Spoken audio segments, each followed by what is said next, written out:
gifts per hour.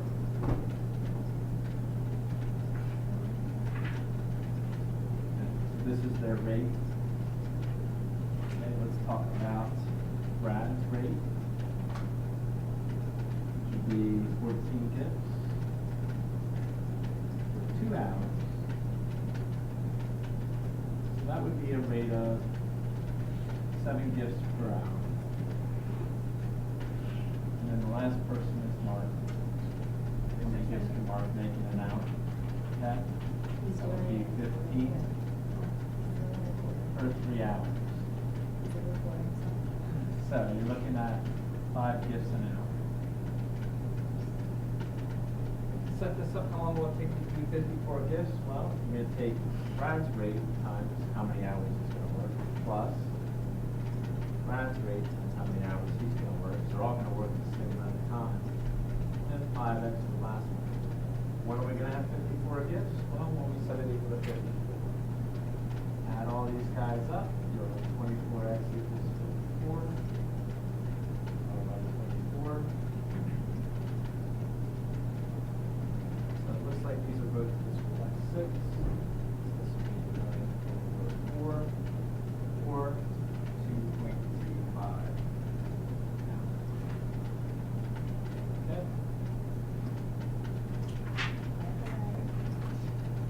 All right, I'm going to solve the equation, check for extraneous solutions. First order of business is divided by 4. I'm going to get x to the 3/4 equals C 27. At this point, I can raise this to its reciprocal of 4/3. 4/3. That's going to give me the cube root of 27. And then I'm going to raise that to the 4th power.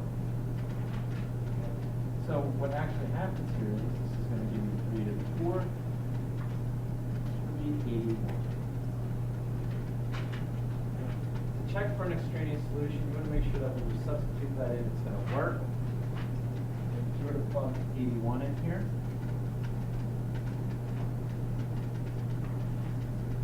This is kind of what you'd be looking at.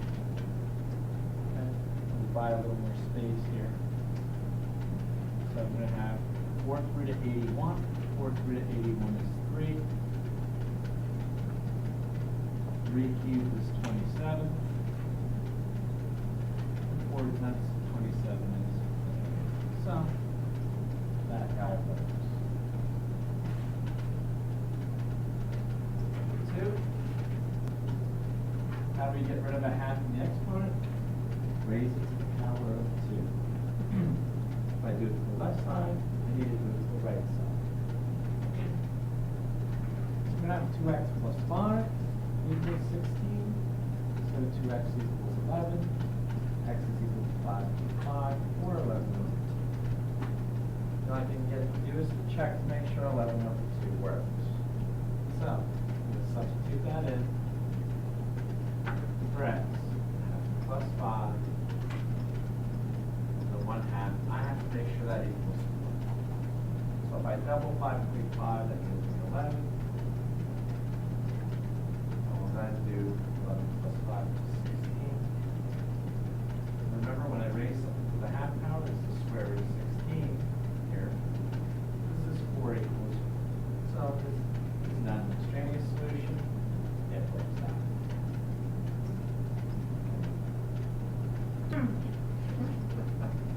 All right, ladies and gentlemen, let's continue with number 3 here. Let's add 2 over. We're going to get the cube root of x equals 2. Get rid of the cube root. I need to cube this, cube this. This is x equals 8. Plug it in and check it. Now I'm writing my lovely word check, so you know exactly. I'm going to have the cube root of 8 minus 2 equals 0. We're looking at 2 minus 2 equals 0. So far, no extraneous solution. Everything seems to be working out just fine. Let's check 4 here. I'm going to add 5 over, so I have the square root of x equals 5. How do you get rid of a square root? Well, I square both sides. So x equals 25. And so, to check this, all we have to do is substitute 25 back into the original. And check to make sure it equals 0. So 5 minus 5 equals 0. Yeah, that's going to be a true statement. So 25 is not extraneous, it is an accurate solution.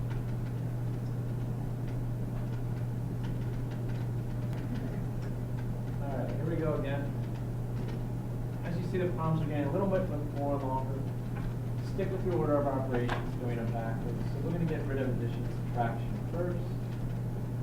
Get 9, divide by 3. So we have the square root of x plus 4 equals 3. So the question comes, okay, how do we get rid of the square root? Same as the one before, we're going to square both sides. We get x plus 4 equals 9. Subtract 4, and we found the half. So x equals 5. Okay. So what we're going to do is we're going to plug this in, we're going to check it. Make your checks payable to this problem. So we're going to verify this is going to equal 8 when it's all set.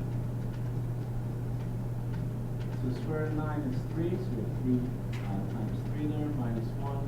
Sorry, this is supposed to be 8. 9 minus 1 is 8. So, yeah, we're good. Talking about number 6. I paused if you need a little bit of time to do the first one. But first off, this one again, we're going to get rid of that subtraction of 2 by adding it over. It's going to give you 8, like we did last time. Get rid of that division out front. So we have the cube root of 4x minus 3 equals 4. How do we get rid of the cube root? Well, we can raise it to the 3rd power. These will cancel out. These here. And it leaves you with 4x minus 3. 4 to the 3rd would be 6. I'm sorry, 4 times 4 is 16. 16 times 4 is 64. And now we're solving for x. Wow, that's going to be nice. Love a little fraction. So if I divide by 4, 4 goes into 6 one time, and 2 goes into 6 times the remainder of 3. We're looking at 16 and 3/4, or you can leave it as 67 over 4. That's probably the one I'm going to use when I substitute it back. So, here comes my check. You know how we love fractions. Now use 67 over 4 because it's going to make it a lot easier when I multiply here, as you're going to see. When I multiply these two, the 4's cancel out. 4 divided by 4 is 1. That's going to leave me with 67 minus 3 under that radical. So then I do 67 minus 3. That'll leave me with 64. What's the cube root of 64? You said 4, you would be right. You have 2 times 4, which is 8, and then 8 minus 2 is 6. So, yes, this is a good answer. Okay? Oh, where are those extraneous answers? Nobody knows. And we will definitely get one here in a second. Good. Here we go. You guys have 4 more to do here. And then it's a happy thing. So, same routine as before. Let's get rid of addition, subtraction first. I guess that was minus. Yell at me later. We have subtract 6, negative 8. I'm going to divide both sides by negative 2. So we have the square root of 3x minus 2 equals positive 3. Now we get rid of the square root. If you say square, I agree totally. So we have 3x minus 2 equals 16. Add 2 over, we're going to get 18. 3 divides 18 6 times. Right, here goes our check. Let's do the check in red. So I have negative 2 times the square root of 3 times 6 minus 2 plus 6 equals negative 2. So when I start going through here, this is 18 minus 2. That's 16. Square root of 16 is 4. 2 times 4 is negative 8. And it looks like we're ending up with negative 2 equals negative 2. So, 6 is correct. Alright, Ooh, yummy. Separate the radicals before you square, so you don't have to FOIL with radicals. When you do that, and you square, I don't have to FOIL anymore. These squares will cancel out the square roots, and now life is good. Subtract x over, I get x equals 1. Let's check it, okay? Again, we'll do the check in red. So this is 2 times 1, and this is 1 plus 1. So this is the square root of 2 minus the square root of 2, and anything minus itself is 0. So that's the best way to approach 8. All right.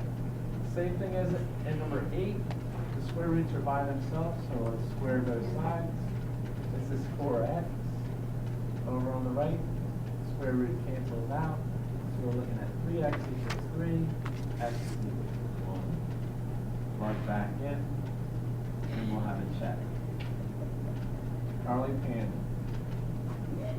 Yes, honorable mention. All right, let's plug the x back in. Have 1. So this is 2 times 1. This is the square root of 4. 2 equals 2. 1 is a good answer. Okay. Over here, finally a complicated one for you. Let's get rid of that radical. 3x plus 13. That's actually the easiest side. I actually have to FOIL on this right side. So what happens here is you get x squared plus 5x plus 5x plus 25. I'm going to combine all like terms. This is x squared. This is 10x minus 3x, which is 7x. 13 off of 25 is 12. So I'm factoring this to be x plus 4 times x plus 3. So set each one equal to 0. Let's see what happens here. Looks like -4 and -3. We need to check both of these because maybe both of them don't work. So let's plug in -4 first. We'll do that up here.